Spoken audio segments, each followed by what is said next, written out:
سید الانبیاء والمرسلین قال اللہ تعالی وتبارک فی القرآن المجید والفرقان الحمید بسم اللہ الرحمن الرحیم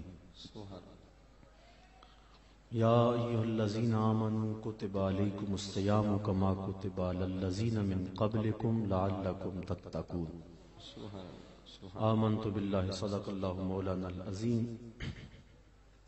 وصدق رسولہ النبی الکریم الرؤوف الرحیم اللہم نور قلوبنا بالقرآن وزین اخلاقنا بالقرآن وادخلنا الجنة بالقرآن ونجنا من النار بالقرآن قال اللہ تعالی وتبارک فی شان حبیبہ مخبرا وآمرا ان اللہ وملائکتہ یصلون علی النبی یا ایھا الذین آمنوا صلوا علیہ وسلموا تسلیما الصلاۃ والسلام علیک یا رسول اللہ وعلی آلک واصحابک یا حبیب اللہ۔ تمام حمد و ثنا، تعریف و توصیف اللہ جل مجدہ الکریم کی ذات پاک کے لیے جو خالق کائنات بھی ہے اور مالک شش جہات بھی۔ اللہ جل وعلا کی حمد و ثنا کے بعد حضور نبی کرم شفیع امم رسول محتشم اللہ کے پیارے امت کے سہارے رب کے محبوب دانائے غیوب مالک رقاب امم فخر عرب و عجم والی کون و مکان سیاہ لا مکان سید انس و جان سرور لالا رخاں نیر تاباں سرنشین مہوشاں ماہ خوباں شہنشاہ حسینہ تتمہ دوراں سر خیل زہرہ جمالا جلوہ صبح ازل نور ذات لم یزل باعث تکوین عالم فخر آدم و بنی آدم نیر بطحا غازدار ما اوہا شاہد ما تغا صاحب علم نشرہ معصوم آمنہ احمد مجتبی حضرت محمد مصطفیٰ صلی اللہ علیہ وسلم کے حضور ناز میں اپنی محبتوں، عقیدتوں اور ارادتوں کا خراج پیش کرنے کے بعد عزت و وقار کی مسند پہ براجماں صاحب صدر گرامی قدر زیب سجادہ آستانہ عالیہ پی سید قائم علی شاہ صاحب ولی رحمت اللہ تعالی علیہ جناب صاحبزادہ محمد ریاض القادری صاحب زیدہ مجدہ علمہ عملہ عمرہ و شرفہ، علماء کرام، معزز محترم زائرین حاضرین، السلام علیکم ورحمۃ اللہ وبرکاتہ۔ اس بابرکت اجتماع میں آپ کی طرح مجھے بھی حاضری کا شرف نصیب ہو رہا ہے۔ میں اور آپ ایک اللہ کے کامل ولی کے قدموں میں ان کے زیر سایہ رمضان المبارک کی بابرکت رات کے دامن میں اترتی ہوئی جو برکتیں ہیں ان کو سمیٹنے کے لیے یہاں جمع ہوئے ہیں۔ مالک جل وعلا کی بارگاہ میں دعا ہے کہ وہ ہماری حاضری کا ایک ایک لمحہ اپنی بارگاہ میں قبول فرمائے، آمین۔ ہمارے میزبان عالی مرتبت نے جس محبت سے اس خوبصورت محفل کا اہتمام کیا اور مانوی حسن کے ساتھ ساتھ صوری حسن سے آج کی یہ جو محفل مالا مال ہوئی، یقیناً یہ ان کے ذوق لطیف کا نتیجہ ہے اور سال ہر سال سے وہ اپنی محبتوں کا یوں اظہار کرتے ہیں، بلکہ پورا سال اسی ذہن میں رہتے ہیں۔ اب پورا سال یہ انتظار رہتا ہے کہ محفل پاک، محفل نعت سے پاک کی تقریب منعقد ہونے والی ہے، اور یہ محفل گزرتی ہے تو اگلے پروگرام کے لیے ذہنی تیاریاں شروع ہو جاتی ہیں۔ گویا زندگی کا یہ سارا سفر حضور کی مدحت کے لیے وقف ہے۔ اللہ تعالیٰ ذوق و محبت میں اور حضور علیہ السلام کے ساتھ عقیدت اور رشتہ محبت میں مزید فراوانی عطا فرمائے۔ آج کے اس اجتماع میں مجھے جس عنوان پہ گفتگو کرنے کا حکم صادر ہوا تھا وہ رمضان المبارک کے حوالے سے میں نے کچھ آپ کے گوش گزار کرنا ہے۔ وقت کی نزاکتیں مجھے ملحوظ رہیں گی، چونکہ سحری کا وقت قریب ہوا جا رہا ہے اور محفل دیر سے شروع ہوئی ہے۔ ملک کے مقتدر ثناخواں تشریف فرما ہیں، ہم ان سے بھی بہت کچھ حضور علیہ السلام کی مدح و ستائش میں کہی ہوئی نعتیں سننا چاہیں گے، تو میں اختصار کے ساتھ کچھ باتیں آپ کے گوش گزار کروں گا۔ اللہ تعالیٰ میری زبان پہ کلمت الحق جاری فرما دیں۔ آمین آمین۔ میں آپ کی ایک ایک لمحے کی توجہ کا طالب رہوں گا۔ قرآن مجید میں اللہ تعالیٰ جل شانہ نے ارشاد فرمایا، اے ایمان والو، تمہارے اوپر روزے فرض کر دیے گئے جس طرح کہ تم سے پہلوں پہ فرض کیے گئے تھے تاکہ تمہیں تقوی ملے۔ الصوم فی اللغت الامساک، لغت میں روزہ رکنے کو کہتے ہیں۔ اصطلاح شریعت میں عبادت کی نیت سے طلوع فجر ثانی سے غروب آفتاب تک اکل و شرب اور جماع سے قصدن رکے رہنے کو روزہ کہتے ہیں۔ روزے کی تاریخ کے حوالے سے علامہ اسماعیل حقی رحمۃ اللہ تعالی علیہ لکھتے ہیں کہ ملک تحمور الثالث حضرت آدم علیہ السلام کی اولاد سے تیسرا بادشاہ ہوا ہے۔ اس کے دور میں قحط پڑا تو بادشاہ نے اپنی رعایا کو سیاسی حکم نامہ جاری کیا کہ جو صاحب ثروت لوگ ہیں وہ ایک وقت کا کھانا کھائیں اور ایک وقت کا کھانا بچا کر قحط زدہ علاقوں میں بھیجیں تاکہ ان دکھیوں کی مدد ہو سکے۔ قوم نے سیاسی حکم نامے کو قبول کیا اور انسانی ہمدردی پر مشتمل اس بات کو دل و جان سے مانا اور ایک وقت کا کھانا کھایا اور ایک وقت کا کھانا اپنے قحط زدہ بھائیوں کے لیے بچایا۔ اس قوم کی اس ادا کو اللہ نے پسند کر لیا اور وقت کے نبی پر وحی ہوئی کہ اس قوم کی اس ادا کو ہم عبادت قرار دیتے ہیں۔ تو اس طرح روزے کی فرضیت ہوئی۔ علامہ حقی علیہ الرحمن نے روزے کی تاریخ کے حوالے سے اسی قول کو نقل کیا۔ پھر ہر نبی پر روزے فرض کیے گئے۔ قرآن مجید کی یہاں نص موجود ہے، کما کتب علی الذین من قبلکم، یہ تمہارے اوپر بھی ہی فرض نہیں کیے گئے بلکہ تم سے قبل جو امتیں گزری ہیں ان پر بھی روزے فرض کیے گئے ہیں۔ حضور رمضان المبارک کے روزوں کی فرضیت سے قبل عاشورے کا روزہ رکھتے تھے، لیکن ہجرت سے 1.5 سال بعد 2 ہجری کو حضور علیہ السلام پر رمضان کے روزے فرض کیے گئے۔ اس طرح حضور کی زندگی میں کل 9 رمضان آئے فرضیت روزہ کے بعد۔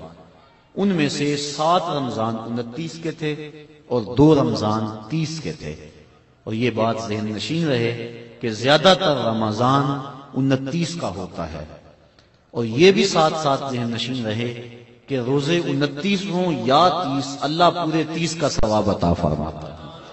یہ امت محمدیہ پر اللہ تعالیٰ کا احسان ہے، کرم نوازی ہے۔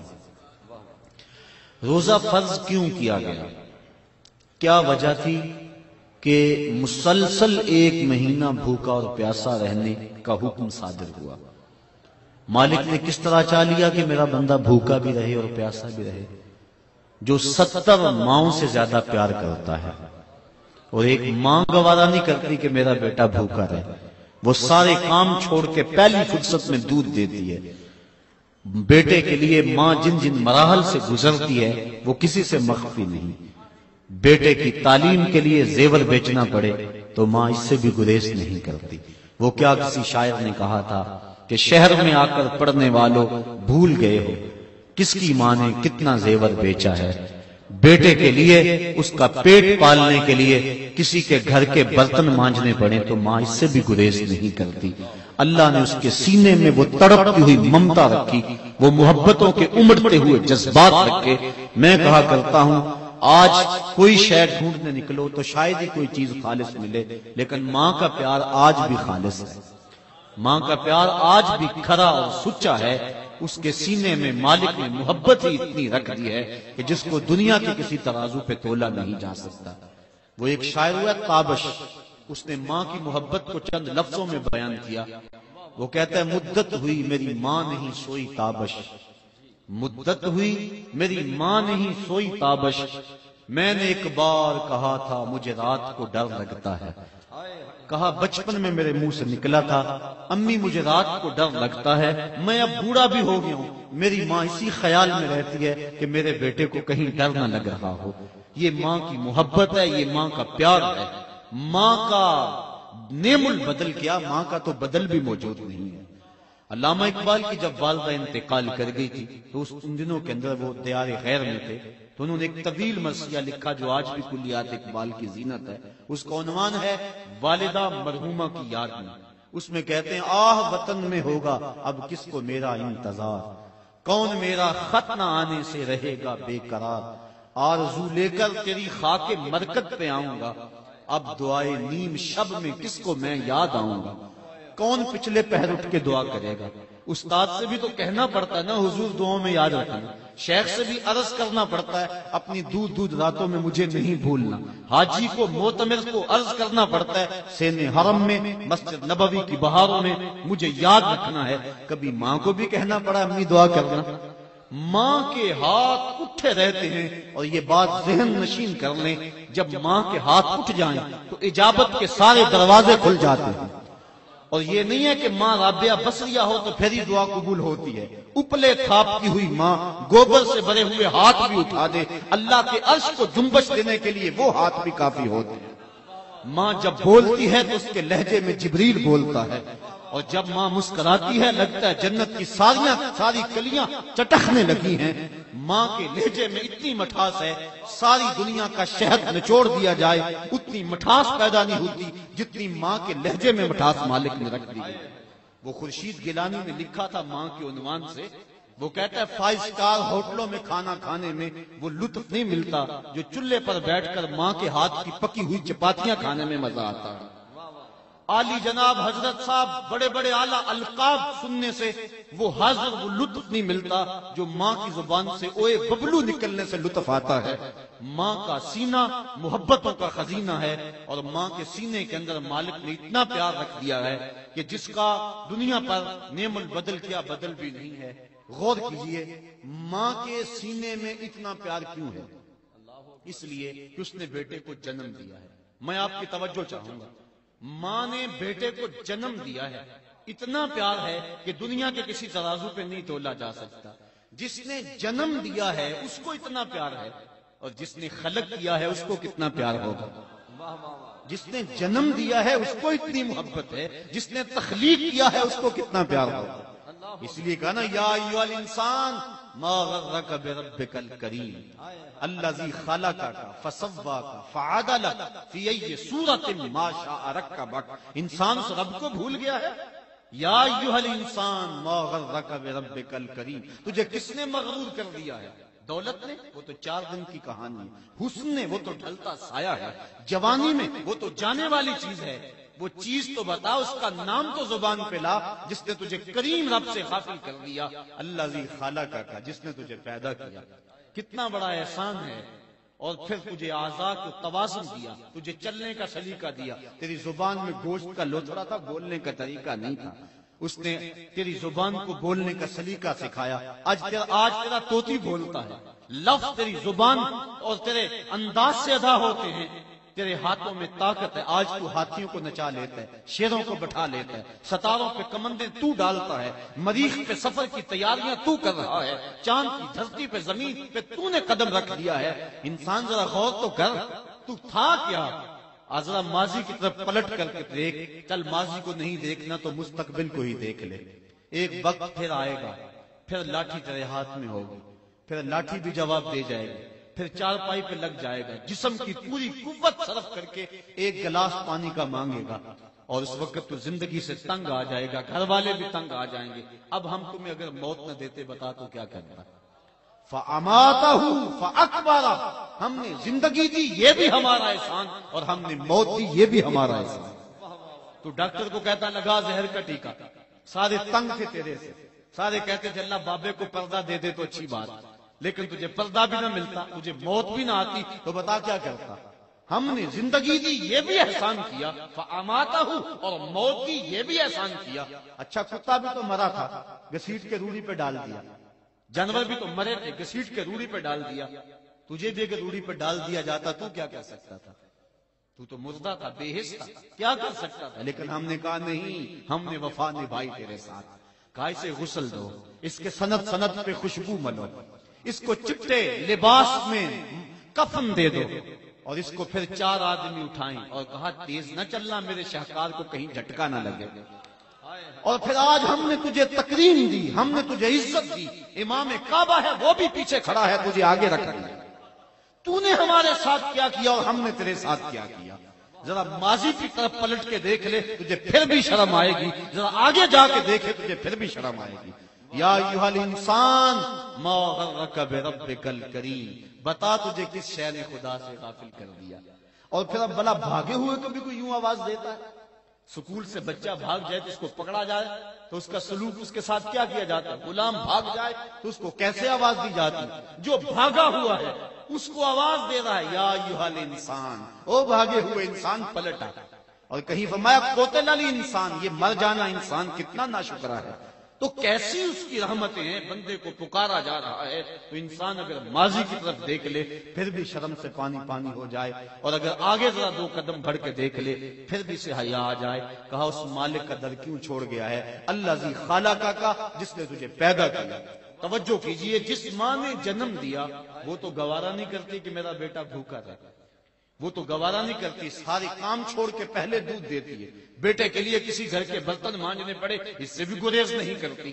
تو جو 70 ماؤں سے زیادہ پیار کرتا ہے، 70 ماؤں کی زندگی بھر کا پیار ایک طرف، اور مالک کا شفقت کی نظر سے ایک مرتبہ دیکھ لینا ایک طرف، تو وہ جب ماں گوارا نہیں کرتی کہ میرا بیٹا بھوکا رہے تو مالک نے کیسے گوارا کر لیا کہ میرا بندہ پورا مہینہ بھوکا رہے؟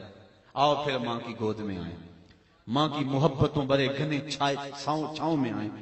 ماں بیٹے کی آنکھ میں ایک آنسو بھی گوارا نہیں کرتی تھی، بھوک سے تڑپنا گوارا نہیں کرتی تھی۔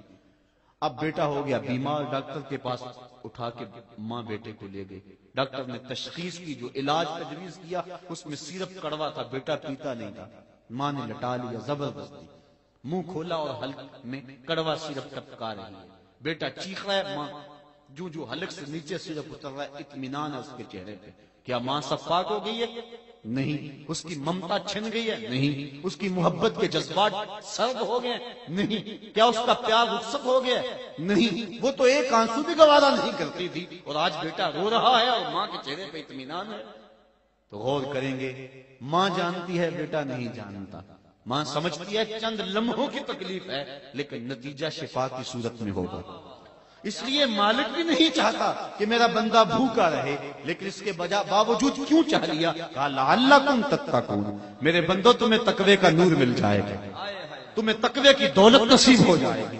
اب سوال یہ ہوا، کیا بھوکے اور پیاسا رہنے سے تقوی ملتا ہے؟ تقوی کی دولت بھوک سے ملتی ہے؟ تو آئیے شیخ فرید الدین عطار سے پوچھتے ہیں۔ اور اس سے قبل ایک اور بات طے کر لیں، ہمارے 2 دشمن ہیں جو ہمیں جادہ مستقیم سے بھٹکانے کے لیے دن رات کوشاں ہیں، محنت کر رہے ہیں، ایک نفس اور دوسرا شیطان۔ اب نفس بڑا دشمن ہے یا شیطان بڑا دشمن ہے؟ تو شیطان تو انسانوں کو گمراہ کرتا ہے، جب شیطان خود گمراہ ہوا اس کو کس نے گمراہ کیا؟ اس وقت تو کوئی دوسرا شیطان نہیں تھا، وہ نفس تھا جو شیطان کو بھی لے ڈوبا۔ آنا خیر منہ، جس نے اندر سے سر اٹھایا، اور شیطان کو شیطان بنانے والا نفس ہے۔ ہمارے 2 دشمن ہیں، ایک نفس اور دوسرا شیطان، اکیلی اور ناتواں جان 2 دشمنوں کے نرغے میں۔ لیکن اذا جاء رمضان سلسلۃ الشیاطین، جب ماہ سیام آیا شیاطین جکڑ دیے گئے۔ 2 دشمن تھے، ایک دشمن باندھ دیا گیا۔ یہ جو مسجدوں کو پھاٹک کھل گئے اور قرآن کی تلاوت ہونے لگی، یہ شیطان کے بند جانے کی وجہ سے ہوا، اور پھر بھی گناہ ہو رہے ہیں، یہ نفس کے موجود رہنے کی وجہ سے ہے۔ 2 دشمن تھے، ایک بند گیا، دوسرا دشمن موجود ہے۔ اب یہ نفس، اس کو کس طرح رام کیا جائے گا؟ چونکہ اگر نفس قابو میں آ گیا تو شیطان کچھ نہیں کرے گا۔ شیطان باہر کا چور ہے، نفس اندر کا چور ہے۔ ہمارے دیہاتوں میں جب کبھی چوری ہو جاتی ہے تو لوگ اندازہ کرتے ہیں کہ چور کہاں سے آیا، بوڑھے آدمی بیٹھ جاتے ہیں دانشور لوگ، لیکن ایک نقطے پہ سارے متفق ہوتے ہیں کہ کوئی اندر کا بندہ بھیتی موجود ہے۔ اتنی دیر تک چوری نہیں ہو سکتی جب تک کوئی اندر کا بندہ موجود نہ ہو. یہ شیطان اتنی دیر تک حملہ نہیں کر سکتا جب نفس ساتھ شامل نہیں ہوتا. اب شیطان کے چھٹنے سے قبل ہم نفس کو قابو میں کر لیں تو شیطان چھٹ بھی گیا تو کچھ نہیں کر سکے گا. اب نفس کا علاج کیسے ہوگا؟ تو آئیے شیخ فرید الدین عطار کو پوچھتے ہیں. پہلے یہ میں بتانا چاہوں گا کہ شیخ فرید الدین عطار ہیں کون. علامہ اقبال کے روحانی مرشد ملا رومی رحمت اللہ تعالی علیہ کا ایک شعر ان کے تعارف کے لیے پیش کرتا ہوں. شیخ فرید الدین عطار کے بارے میں علامہ رومی لکھتے ہیں: ہفت شہر عشق را عطار گشت، ماہ ہنوزندر خم یک چام. عشق کے ساتوں شہر حضرت عطار گھوم چکے ہیں، ہم پہلے شہر کی پہلی گلی کی پہلی نکڑ پہ کھڑے ہیں. یہ ملا رومی کہہ رہے ہیں. وہ شیخ فرید الدین عطار کہتے ہیں: نفس نتواں کش الا باس چیز، بات گوئم یادگیرش اے عزیز. خنجر خاموشی و شمشیر جو، نیزائے تنہائی و ترک ہجو. کہا نفس نہیں مرتا، لیکن 3 اسلحے لے کے نفس پہ ٹوٹ پڑو گے تو نفس قابو میں آ جائے گا. خنجر خاموشی، ایک خاموشی کا خنجر. دوسرا شمشیر جو، بھوک کی تلوار. تیسرا نیزائے تنہائی، تنہائی کا نیزہ. تو یہ اسلحے ہیں، اگر ان سے نفس پہ حملہ آور ہوں گے تو نفس قابو میں آئے گا. تو جو بھوک ہے وہ نفس کو رام کرنے کے لیے بہترین ہتھیار ہے. اور آقا کریم صلی اللہ علیہ وسلم نے بھی ارشاد فرمایا: اے جوانوں کے گروہ، تم میں سے جو طاقت رکھتا ہے وہ نکاح کرے، اور جو نکاح کی طاقت نہیں رکھتا وہ روزے رکھے، چونکہ روزے قاطع شہوات ہیں. تو بھوک سے، پیاس سے نفس قابو میں آتا ہے. اور دیکھا آپ نے رمضان میں ایک دشمن بن گیا، بھوک سے دوسرا دشمن تھوڑا سا دبا اور تصور کیا بیدار ہوا. کڑکتی دوپہر ہے، سخت گرمی ہے، پیاس کی شدت، ٹھنڈا پانی موجود ہے اور کوئی دیکھ بھی نہیں رہا، اور بندہ پھر بھی نہیں پیتا کیونکہ میرا اللہ دیکھ رہا ہے. یہ کیسا پختہ عقیدہ ہے. بلکہ غسل کرتا بھی احتیاط کرتا ہے، کوئی ہلکا، کوئی حلق سے نیچے قطرہ ٹپک نہ جائے. وہ جو ڈٹ کے گناہ کرتا تھا وہ اندر تنہائی میں ڈر رہا ہے. یہ مالک پہ یقین و اذعان پیدا ہوا کہ میرا مالک مجھے دیکھ رہا ہے. اگر اس عقیدے کو اپنے اوپر ہم وارد کر دے تو گناہ مشکل ہی نہیں، ناممکن ہو جاتا.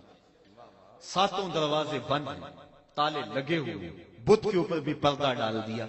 اور زلیخا بولی: ہے تالک، اب تو آ جاؤ نا، اب تو کوئی نہیں دیکھ رہا. تو یہی عقیدہ کار فرما ہوا.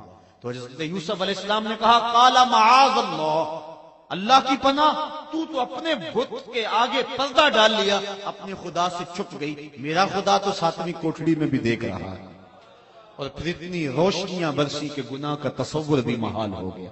یہ یقین کہ میرا مالک مجھے دیکھ رہا ہے انسان کے لیے گناہ کو مشکل بنا دیتا ہے. حضور نبی رحمت شفیع معظم رسول محتشم صلی اللہ علیہ وسلم نے ارشاد فرمایا: 7 یظلہم اللہ تعالی فی ظلہ یوم لا ظل الا ظلہ، امام عادل وشاب نشا فی عبادت اللہ، ورجل قلبہ معلق بالمساجد، ورجل دعته امرأة ذات منصب وجمال فقال انی اخاف اللہ، ورجلان تحابا فی اللہ اجتمع علیہ وتفرقا الیہ، ورجل تصدق بصدقة فأخفاها حتى لا تعلم شماله ما تنفق يمينه، ورجل ذكر الله خاليا ففاضت عيناه او كما قال. بخاری میں بھی روایت، مسلم میں بھی روایت، نسائی میں بھی روایت. حضور فرمایا 7 اشخاص ایسے ہیں قیامت کے دن جب کوئی سایہ نہیں ہوگا، اللہ انہیں اپنے عرش کا سایہ نصیب فرمائے. اور قیامت کے دن جب دھوپ کڑک رہی ہوگی اور سورج 1.25 میل پہ ہوگا، زمین تانبے کی ہوگی، اب رخ الٹا پھر سیدھا ہو جائے گا، اور لوگ اپنے اپنے گناہوں کے سبب سے پسینے میں شرابور ہوں گے. کوئی ٹخنوں تک، گھٹنوں تک، کوئی کمر تک، کسی کو پسینے کی لگام دی جائے گی. اور یہ بات بھی ذہن نشین رہے، وہ پسینہ اس پسینے کی طرح کا نہیں ہوگا، بلکہ علماء لکھتے ہیں، امام ابن رجب حنبلی لکھا کہ اگر اس کا ایک قطرہ اب زمین پہ ڈال دیا جائے، اس کی بدبو سے انسان تو انسان رہے، جانوروں کے دماغ پھٹ جائیں. اور اس کی گرمی اور اس کی حدت کا عالم یہ ہے، احد پہاڑ کے اوپر اس کا ایک قطرہ رکھ دیا جائے تو احد پہاڑ پگھل جائے اس پسینے سے کی گرمی کی وجہ سے. لوگ اپنے اپنے اعمال کے لحاظ سے اس پسینے میں شرابور ہوں گے. لیکن فرمایا 7 اشخاص ایسے ہوں گے جنہیں قیامت کے دن اللہ اپنے عرش کا سایہ عطا فرمائے گا. وہ 7 کون ہوں گے؟ امام عادل، ایک عادل حکمران جو حکمرانی بھی کرے اور عدل کے اصولوں کو بھی نہ چھوڑے. اللہ اکبر، امام عادل۔ دوسرا وشاب نشا فی عبادت اللہ، وہ جوان جس کی جوانی اللہ کی عبادت میں گزرے۔ کام تو بڑا مشکل ہے، لیکن سنیے حضور ارشاد فرماتے ہیں انا حبیب اللہ الشاب الطائب حبیب اللہ، لوگوں میں اللہ کا حبیب ہوں، اور جو جوان جوانی میں توبہ کرے وہ بھی اللہ کا حبیب ہے۔ جب پنجوں میں طاقت نہ رہے، دانت ٹوٹ جائیں، اس وقت بھیڑیا بھی تسبیح پکڑ لے تو کمال نہیں ہے۔ کمال تو یہ ہے کہ جوانی میں پیشانی سجدے میں رکھی جائے اور سبحان ربی الاعلیٰ کے نغمے الاپے تھے۔ جوانوں، جوانی میں جو رونے کا مزہ ہے وہ بڑھاپے میں نہیں ہے۔ اقبال کہتا ہے رومی ہو راضی ہو عطار ہو کہ غزالی، کچھ ہاتھ نہیں آتا بے آہ سحر گاہی، سحری کے خیر بڑھاپے میں بھی اگر اللہ تعالیٰ توبہ کی توفیق عطا کر دے تو یہ بھی بڑی دولت ہے۔ کئی لوگ ایسے ہوتے ہیں قبر میں ٹانگے ہوتے ہیں لیکن گناہوں سے مسلسل باز نہیں آتے۔ وہ کیا کہا میاں محمد بخش عارف کھڑی نے، بڑی ستلی اور پاکیزہ تنقید کی۔ فرماتے ہیں ہڈیاں کمبن گوڈے کھڑکنتے، اڑ گیا لک تیرا، اجے بھی بدیوں باز نہ آئیں جیو مرد دلیرا، یا ایھا الانسان ما غرک بربک الکریم۔ اگر بڑھاپے میں بھی مل جائے توفیق توبہ تو یہ بھی بڑی دولت ہے۔ انما الاعمال بالخواتیم، اعمال کا دار و مدار حسن خاتمہ پہ۔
اس کا حسن جو ہے وہ بہت زیادہ تھا، اس نے اس نوجوان کو لبھانا چاہا اور دعوت گناہ دی۔ اس نوجوان نے آگے سے کیا کہا؟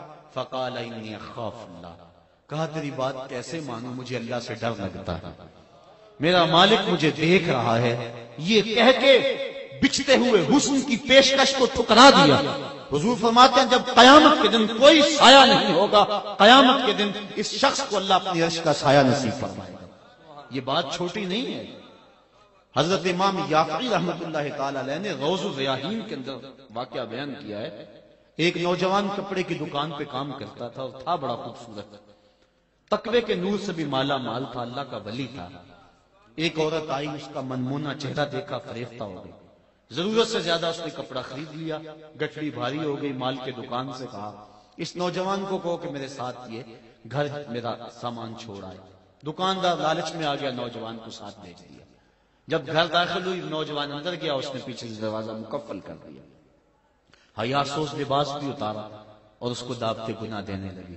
وہ کہتا تھا انی اخاف اللہ، میں تیری بات کیسے مانوں، میرا مالک مجھے دیکھ رہا ہے، میں ڈرتا ہوں، میں کیا جواب دوں گا اپنے مالک کو۔ اس کا رواں کانپ رہا تھا، اس نے ہر ہیلا کیا، ہر جتن کیا، لیکن وہ پگلی نہیں جانتی تھی کہ نور کو رسیوں میں جکڑا نہیں جا سکتا۔ وہ صرف حسین ہی نہیں تھا، اللہ کا ولی بھی تھا۔ اس نے کوشش کی، محنت کی، لیکن وہ ہر جال سے بچ نکلا۔ اس کے دل میں خیال آیا شیطان کا یہ روپ بڑا سخت روپ ہے۔ حضرت سعید ابن المسیب رضی اللہ تعالیٰ عنہ تابعی، وقت آخر آیا ان کا، آنکھوں سے نابینے تھے، 80 سال کے قریب عمر ہے، اور ایک شخص حال پوچھنے آیا، دوست، کہا سعید ابن المسیب سناؤ کیا حال ہے؟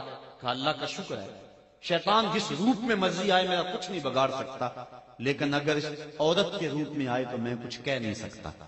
یہ اس شخص کی بات ہے جو آنکھوں سے نابین ہے، 80 سال کی عمر ہے، تابعی رسول ہے، اور 3 دن تک گنبد خضرا کے پاس بیٹھ کے حضور علیہ السلام کے گنبد سے نماز کی آوازیں سنتا رہا ہے۔ میں اور آپ کون ہوں، میری اور آپ کی حیثیت کیا ہے؟ اس کے دل میں خیال آیا کہ کہیں میں اس جال میں پھنس نہ جاؤں۔ ذہن میں ترکیب آئی، اس عورت کو کہا اگر کوئی اجازت دے میں ذرا بات تم سے نہ ہوا۔ اس نے کہا چلے جاؤ۔ باہر بے تابانہ وہ انتظار کرنے لگی۔ اس نے ہاتھوں پہ پخانہ کر کے پورے بدن پہ مل لیا۔ جب باہر نکلا تو بدبو اٹھ رہی تھی۔ عورت نے دروازے کھول دیے، تو پاگل ہے، مجنون ہے، میں تیرے اوپر مر مٹی دوں تو تیرا تو تباسن عقلی ٹھیک نہیں ہے۔ اس نے کہا مالک تیرا شکر، میرا بدن گندا ہو گیا لیکن من تو پاک رہا۔ کائنات کا سب سے حسین چہرہ وہ ہے جو جنسی کالک سے محفوظ رہے۔ اس نے کہا کہ یہ تو گندگی دھل جائے گی لیکن اگر باطن کی گندگی لگ جاتی تو پھر کیا بنتا۔ باہر جا کے ایک چشمہ تھا، امام یافعی لکھتے ہیں وہاں جا کے اس نوجوان نے غسل کیا اور پھر جب تک زندہ رہا اس کے جسم سے مشک و عنبر کی خوشبو آیا کرتی تھی، اور جب وہ مر گیا لوگوں نے دفن کیا اس کی قبر کی مٹی سے بھی خوشبو آیا۔ اللہ اللہ یا رسول اللہ۔ تو روزہ یہ تصور دیتا ہے کہ میرا مالک مجھے دیکھ رہا ہے۔ کاش کہ ہم اس کو اپنے اوپر عبادت کر لیں۔ پانی نہیں پیتے اللہ دیکھ رہا ہے، کھانا نہیں کھاتے اللہ دیکھ رہا ہے، جب رشوت لیتے ہیں اللہ اس وقت نہیں دیکھ رہا ہوتا، جب آنکھ بھٹکتی اللہ اس وقت نہیں دیکھ رہا ہوتا، جب خیال بہکتا ہے اللہ اس وقت نہیں دیکھ رہا ہوتا۔ اس کی تو نگاہ کا عالم یہ ہے، ارا زبیبا نملۃ السودا، کالی رات کے اندھیرے میں سیاہ پہاڑی سلسلہ ہے، ان پہاڑوں کی جڑوں کے اندر ایک گہرا غار ہے، اس غار میں چونٹی کا سوراخ ہے، اس میں کالے رنگ کی چونٹی چلتی ہے۔ تمہارے رب کا یہ دعویٰ نہیں کہ میں صرف چونٹی کو دیکھتا ہوں، نہیں، کالی رات کے اندھیرے میں شب دیدور کی ظلمتوں میں سیاہ پہاڑی سلسلے کی جڑوں میں جو گہرا غار ہے اس میں چونٹی کی سوراخ ہے، اور اس سوراخ کے اندر کالی چونٹی جب چلتی ہے اس کے پاؤں سے سینہ سنگ کے اوپر پتھر کے اوپر جو ننھی لکیر بنتی ہے جس کو کسی خوردبین سے بھی نہیں دیکھا جا سکتا، تمہارا رب اس لکیر کو اس طرح دیکھتا جس طرح دیوار چین کو دیکھتا ہے۔ تو کیا وہ ذہن میں پیدا ہونے والے خیالوں سے غافل ہے؟ وہ ہر شے کو دیکھتا ہے، اس کی نظروں سے کوئی شے پوشیدہ نہیں۔ چشم تو بھی نندائے ما فی الصدور، اقبال کہتا ہے تیری نگاہ تو سینوں کے راز بھی جانتی ہے۔ تو ہم اس خدا سے چھپ سکتے ہیں؟ وہ ہر شے کو دیکھ رہا ہے۔ تو یہ تصور کہ میرا مالک مجھے دیکھ رہا ہے انسان کے لیے گناہ کو مشکل ہی نہیں ناممکن بنا دیتا ہے۔ تو وہ مالک جو کھانا کھانے لگے پانی پینے لگے تو دیکھتا ہے، چوری کریں تو پھر بھی دیکھتا ہے، نظر بھٹکے تو پھر بھی دیکھتا ہے، اور جو رمضان میں دیکھتا ہے وہ غیر رمضان میں بھی دیکھتا ہے۔ آؤ اس تصور کو پختہ کر لیں اور اپنے اوپر طاری کر لیں، اور یہی اولیاء کا پیغام ہے۔ اللہ مجھے آپ کو توفیق عمل نصیب فرمائے، حضور کی محبتوں کا اسیر بنائے، اور روزہ رمضان کی جو اس کا فلسفہ ہے اس کو سمجھنے کی توفیق انیق عطا کر دے۔ کار ما آخر شدو آخر زما کار نشد، مشت خاک ما غبارے کوچائے یار نشد، و آخر دعوانا ان الحمدللہ رب العالمین۔